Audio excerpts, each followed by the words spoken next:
Praise to the lord. ఈరోజు దేవుడు మనకిచ్చినటువంటి వాగ్దానం ఏంటంటే యెషయా గ్రంథము 26వ అధ్యాయము 3వ వచనం. ఎవని మనస్సు నీ మీద ఆనుకొనును వానిని నీవు పూర్ణశాంతి గలవానిగా కాపాడుదువు. ఆమేన్.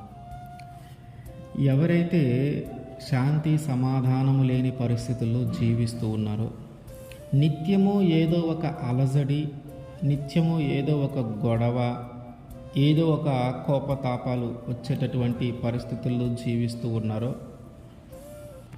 ఆ మనశ్శాంతి లేక బాధపడుతూ ఉన్నారో, వారితో దేవుడు మాట్లాడుతూ ఉన్నటువంటి మాట ఏంటంటే, మీరు ఆయన మీద విశ్వాసం ఉంచితే ఆయన మిమ్మను పూర్ణశాంతి గలవానిగా చేస్తాడు. మీరు ఆయన మీద నమ్మకం ఉంచితే మిమ్మను పూర్ణశాంతి గలవానిగా చేస్తాడు. మీ మనస్సు ఆయన మీద ఆనుకొని ఉంటే మిమ్ములను పూర్ణశాంతి గలవానిగా మారుస్తాడు. ఈ అలజడి, ఈ కోపతాపాలు, ఈ మనశ్శాంతి లేని పరిస్థితులు అన్నీ కూడా ఆయన మీద మనము నమ్మకం ఉంచి మన మనస్సు ఆయన వైపు త్రిప్పితే అవన్నీ పోయేలాగా పూర్ణశాంతి గలవానిగా ఆయన మనల్ని మారుస్తాడు.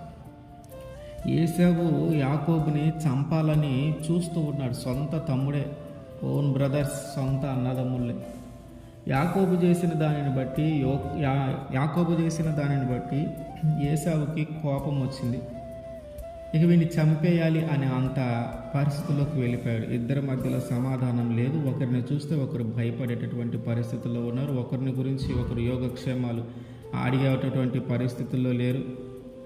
ఒకరి గురించి ఒకరు పట్టించుకునేటువంటి పరిస్థితుల్లో లేరు. ఒకరితో ఒకరు మాట్లాడేటటువంటి పరిస్థితుల్లోనూ లేరు.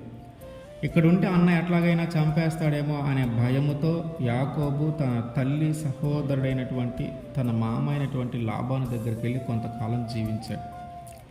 ఇక జీవించిన తర్వాత తిరిగి నీ తండ్రి ఇంటి దగ్గరికి వెళ్ళు అని దేవుడు యాకోబుతో చెప్తే తిరిగి తన తండ్రి ఇంటి దగ్గరికి రావటానికి ప్రయాణమయ్యాడు. అన్న అక్కడ ఎదురు చూస్తూ ఉన్నాడు. పాత జీవితంలో లేదా గత కాలంలో జరిగిన దానిని బట్టి యాకోబుని చంపాలి అనే ఆలోచన ఆయనలో ఇంకా ఉందో లేదో యాకోబుకి తెలియలా. కానీ యాకోబులో ఒక భయం ఏర్పడింది. అన్న ఏదన్నా చేస్తాడేమో, అన్నకి నా వల్ల నష్టం జరిగింది. అన్నకి నా వల్ల నష్టం జరిగింది కనుక ఆ రోజుల్లోనే నన్ను చంపాలనుకున్నాడు కనుక ఇప్పుడు నేను వెళ్తూ ఉన్నాను. మరి ఏం చేస్తాడో తెలియదు, ఏం జరుగుతుందో తెలియదు. అయ్యా, ఇక నువ్వే దిక్కు, నువ్వే ఆధారం, ఏదైనా నీవే చక్కగా జరిగేలాగా చూడయ్యని దేవుని మీద నమ్మకం ఉంచి ఆయన బయలుదేరాడు. ఎక్కడికి? తిరిగి తన తండ్రి ఇంటికి. అంటే అక్కడ తన అన్న కూడా ఉన్నాడు. దేవుని మీద నమ్మకం ఉంచి బయలుదేరి ఆయన మీద విశ్వాసం ఉంచి బయలుదేరాడు గనక ఆయన జీవితం ఆ భయముతోనూ, ఆ సమాధానం లేని పరిస్థితుల్లోనూ, మనశ్శాంతి లేని పరిస్థితుల్లోనూ, ఆ రోడ్డు వెంబడి, ఆ దారి వెంబడి కూడా ప్రశాంతంగా రాల, మనశ్శాంతిగా రాల. ఏదో ఒక భయం, ఏదో ఒక ఆందోళన, ఎప్పుడు ఏది జరుగుతుంది, ఎప్పుడు ఎటు నుంచి అన్న వచ్చి యుద్ధం చేస్తాడో లేకపోతే చంపేస్తాడో, ఏదైనా అంటాడో, మనశ్శాంతి లేని ఆ పరిస్థితుల్లో వారిద్దరూ కలిసేసరికి, అంటే వారిద్దరు ఒకరినొకరు ఎదురు పడేసరికి, వారిద్దరూ ఒకరిని ఒకరు చూసుకునే సమయానికి దేవుడు చేసిన అద్భుతం ఏంటంటే, వారు ఏశావు యాకోబుని చంపకుండా దగ్గరికి వచ్చి వారిని హద్దుకొని ఏడ్చి తన తమ్ముడిగా స్వీకరించాడు.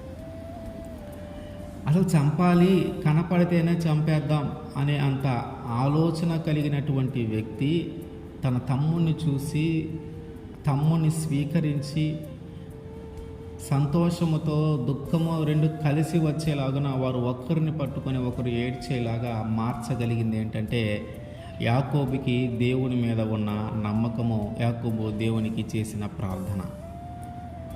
ఇద్దరి మధ్యలో సమాధానం లేనప్పుడు, లేదా మనలో మనకే సమాధానం లేనప్పుడు, నిత్యము ఏదో ఒక అలజడి జరుగుతూ ఉన్నప్పుడు, నిత్యము ఏ కోపతాపాలు వచ్చేటటువంటి పరిస్థితులు జరుగుతూ ఉన్నప్పుడు, వారి మధ్యలో సమాధానం రావాలంటే, వారి జీవితంలోకి ఒక సమాధానం రావాలంటే, ఒక మనశ్శాంతి రావాలంటే, ఒక ప్రశాంతమైన జీవితాన్ని అనుభవించాలంటే ఖచ్చితంగా అది యేసుక్రీస్తు వారి ద్వారా సాధ్యమవుతుంది.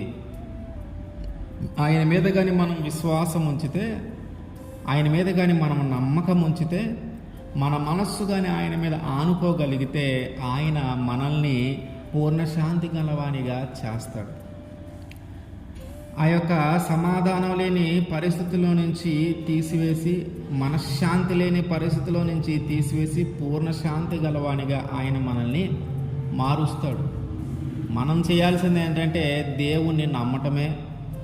అవును, ఆయన చేస్తాడు, దేవుడు ఖచ్చితంగా జరిగిస్తాడు. ఇదిగో నా కుటుంబంలో ఉన్నటువంటి ఈ సమాధానం లేని పరిస్థితిని తీసేసి మంచిగా సమాధానంగా ఉండే పరిస్థితిని ఇస్తాడు.